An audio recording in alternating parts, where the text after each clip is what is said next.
Good morning, good afternoon. Today is Monday, October 5th. All right, today, this is our agenda for today. First thing, make sure you go on your roll call and complete your roll call in Schoology. Then I want you to work on this warm-up problem. If you're watching this outside of class, then obviously you will not put your answer in the chat, but let's see, view page width. Let's do that. Okay.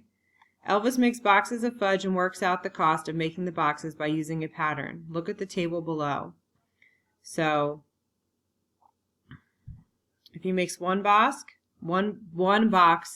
of fudge, the cost of the boxes are $6. If he makes 2 boxes of fudge, the cost of the box is $10. What pattern do you see in the table?